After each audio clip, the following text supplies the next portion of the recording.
Welcome back to another episode of Global Rhythm Voices, the podcast where we explore global music traditions through the stories of the artists who bring them to life. I'm your host, Biel Farré, and today we're featuring a young emerging musician from Manizales, Colombia. Born in 2005, he has been passionate about music from a young age, and although he's still at the beginning of his artistic journey, he's already building a unique identity as a singer, songwriter, and salsa producer. Music also runs in his family. His sister, Susana Rendon, is a known singer in Colombia, and her influence has played a role in shaping his artistic perspective. It's my pleasure to welcome today's guest, Sebastian Rendon. Before we dive in our conversation, let's listen to a short excerpt from one of Sebastian's salsa tracks so you can get a sense of his sound and energy. Pero hay algo innegable y es la conexión entre cuatro paredes haciendo el amor. Tú lo entregabas todo y te elevaba al cielo llena de emoción y pasión. Volvámonos a... Beautiful, beautiful, beautiful. Now, let's begin the interview. Sebastian, thank you for being here. Let's start at the very beginning of your musical journey.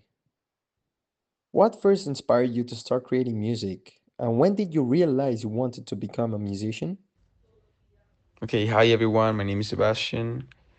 I am 20 years old. I'm from Colombia and I create music. I play piano, I play several instruments, and I also produce on Ableton. So, when I first started to create music, it was actually not quite long ago. It was probably like 3 months ago when I like officially started. Since I was like little, I could play instruments, I could sing. I learned by myself, so I'm self-taught. I haven't had any classes until now, and also I used to do projects on GarageBand, on BandLab, and a lot of apps for creating music on my phone. And then I switched to Ableton, which is on the computer. I bought myself a MIDI keyboard, and yeah, I like 3 months ago I realized, and I think the reason why is because I started to live by myself here in America, and I started to ask myself like this question, like what do I want to do with my life, and really what I wanted was music. As you continue developing your style, it's interesting to look at how artists define themselves. How would you describe your musical identity as someone who is both a singer-songwriter and a salsa producer? Okay, since I told you guys I just started, I don't really think I have an identity yet. I'm looking for it, but I usually have some music that I like better than other. Uh, so yeah, I would say I like salsa a lot because of its history. Salsa is a really complex genre. It was born in the 70s in New York by the Latino community that used to live in New York, and it grew exponentially because of what it represented, which was like the neighborhood, like the hood uh, of the Latinos, or yeah, the Latino life in the U.S. Like people, like hardworking people, people far from home, people with a lot of I don't know, like problems, and also like there was a lot of segregation against them. So they had all this rage together that came together in the shape of music. And yeah, people like Hector Lavoe, Willie Colon, Johnny Pacheco, and so many other great artists that started this uh, beautiful genre called salsa. Yeah, it's people that I follow. And yeah, I would say I'm inclined towards, yeah, Latin music. Your backgrounds and roots must play a big role in shaping your art. What role does your cultural background play in the music you create? Okay, the cultural role, as I just said, uh, I mean, it is pretty much like in the 70s, there was a lot of people coming to the US from all over South America. A lot of Latinos were coming in because of the strong economy that I think it was Ronald Reagan in that moment in the 70s.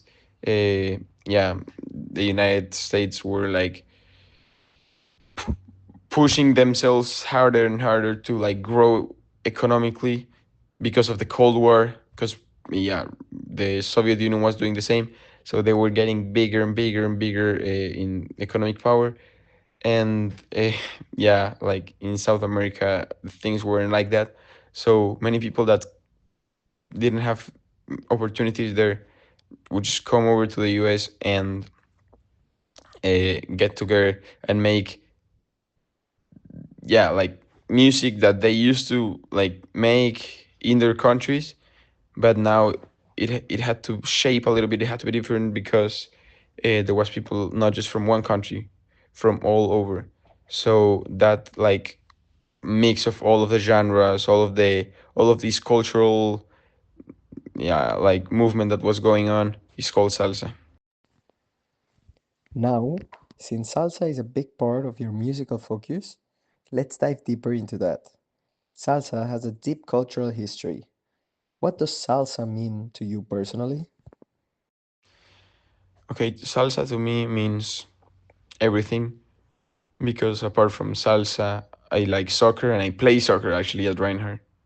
Uh, and salsa, as I said, it is more for and from the neighborhood, from the poor people, people that have these all of these problems going on, but they still like at the end of the day they're still happy.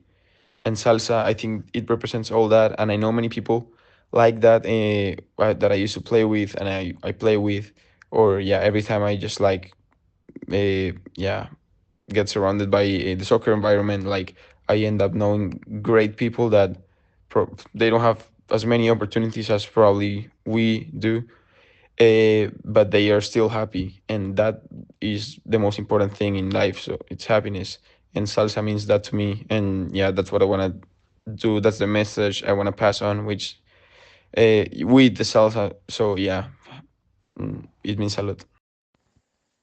Every artist brings something personal to their sound. Are there specific rhythms, instruments, or stylistic elements in salsa that you feel represent your identity? Okay, true. Like there's a lot of like in salsa, which is a really big music genre. There are many subgenres. There is timba, there is tumbao, there is caballo. There's a lot. But what all of them have in common, I would say, is they have a strong African influence percussion. They have piano, they have voice, and they have some sort of brass. Brass, for anyone that doesn't know what it means trumpets, trombones, anything like that. And speaking of identity, the genre evolves constantly.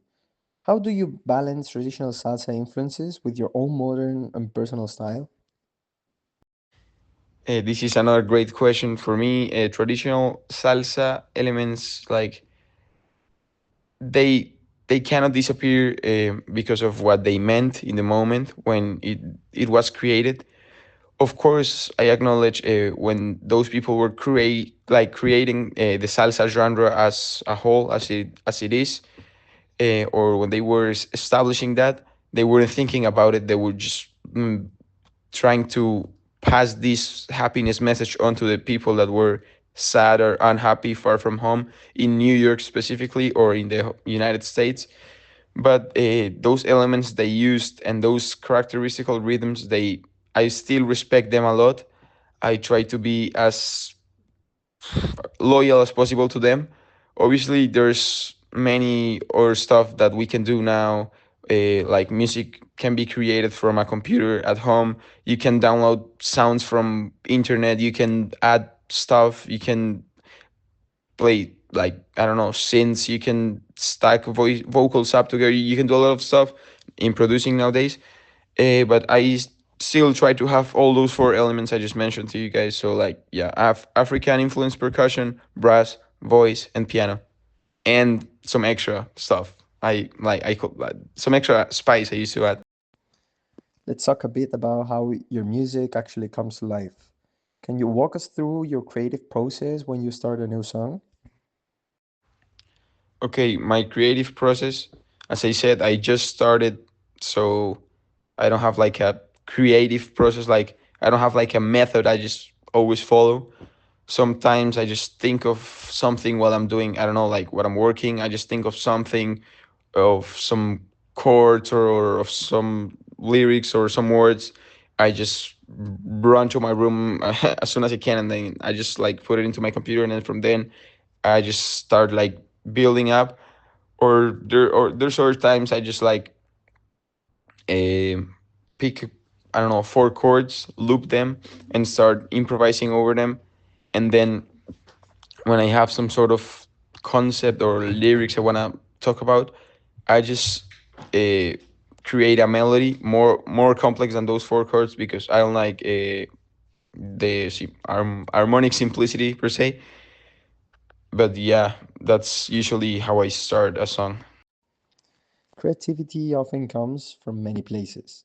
Where do you usually find inspiration for your lyrics and melodies?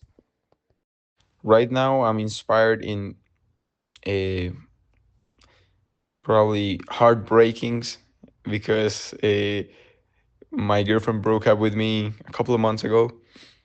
So all I could think about was that, like stuff about like exes and or sadness, or I don't know. But it wasn't intentionally, because I think I'm good now. It's just like it remains there, or it like whenever I start like improvising or something, I all I can come to is yeah, heartbreakings. Every artist has their favorite part of making music. So, what part of music making excites you the most? Writing, singing, producing, or arranging? For me, the whole process is beautiful. Uh, for me, writing, I don't really write though. Like I just improvise the lyrics,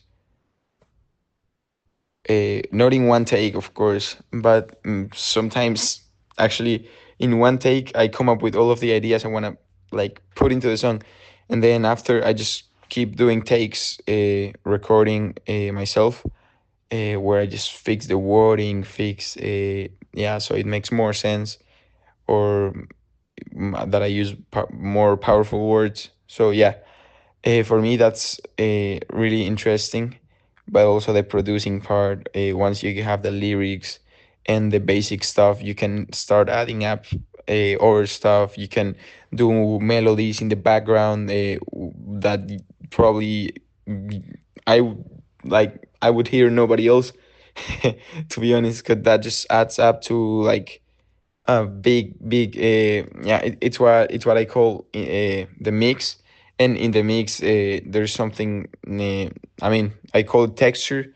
I haven't really studied production, so I don't really know what like the name of it, but it's just like once I have the basic like the chords and how I want the song to go, I just start adding up weird stuff in the background, so it adds up, and it creates like a better or bigger atmosphere per se. So that's now everything is really interesting.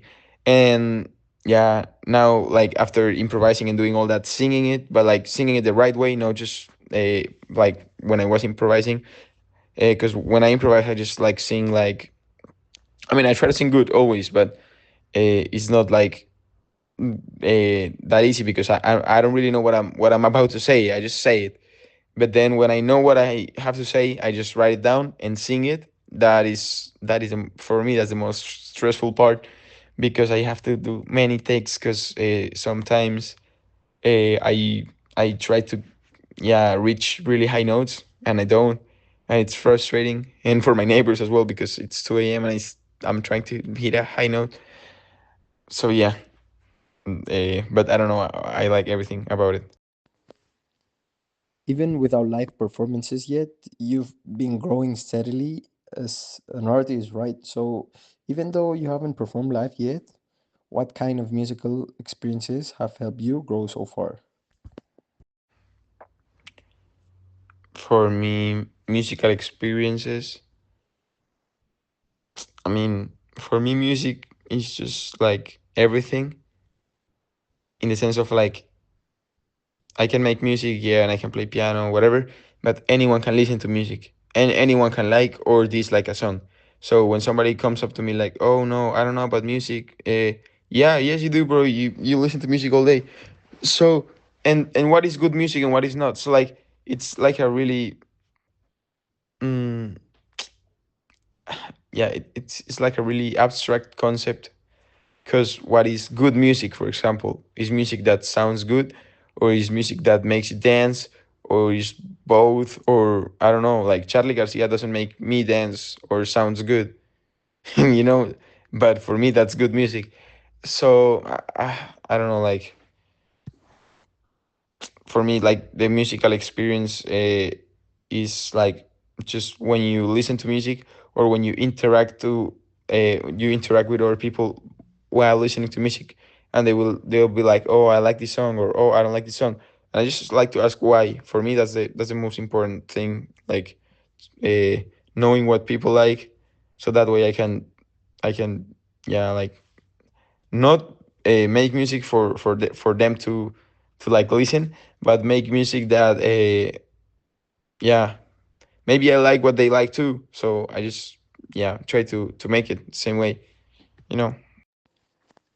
Developing both vocal and production skills takes time and dedication. How do you practice or improve your vocal and production skills? For me, I mean, since I started, which is yeah 3 months ago, I've been sitting around like and this is gonna sound crazy, like 8 hours a day on my desk or on my piano. Sometimes I just go to the piano rooms that are at Reinhardt very late at night, and I just play. Uh, Sometimes I come up with an idea for a song. Sometimes I just don't, and I just like practice songs.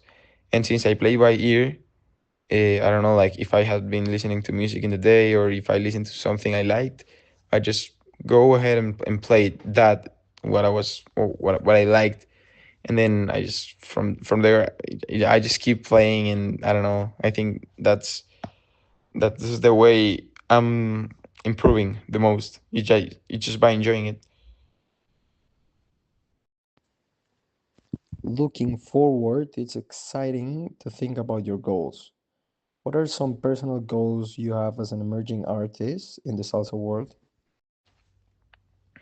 For me, some goals I have, uh, I don't know, just I want to focus right now on learning how to be a better musician because I know some producers, and yeah, since I started, like I've been just knowing people, and I don't know, like I feel like they they for being a producer, you don't even have to be a musician, you don't even have to play an instrument for that. You just have to have a good ear, which I like and I respect. But imagine if you have both. So right now I want to study music, uh, and then after I want to study production, and then after whatever, yeah, God to bring for me. I don't know. And finally, from your perspective, what do you think is the biggest misconception people have about new artists? I feel I don't know. I feel the biggest misconception comes from people that are close to you, like your family or your friends, that they think if you want to do music, like you're gonna be broke for life, or that you're gonna end up playing at bars at 3 a.m. every day or something. Uh, I don't know, like I feel it's the same with soccer. Like when you tell somebody that you want to be a professional soccer player, they would just laugh because there's many people out there doing it. But it's all a matter of how bad you want it. And I think for everything in life it's the same. So yeah, that is like a huge misconception because they say, okay, musicians, yeah, sometimes musicians, it's a tough life, but they don't even know, or they don't even want to ask how bad you want it. So yeah. And thinking even longer term, what kind of legacy do you hope to build as you continue developing your craft? Hmm. For me, at a long term, I just want people to enjoy the music I do the way I enjoy creating it. Before we wrap up, I would like to ask, is there anything you would like listeners to understand about your journey as a new artist that often goes unnoticed? Nah, for me, there's nothing really that stands out.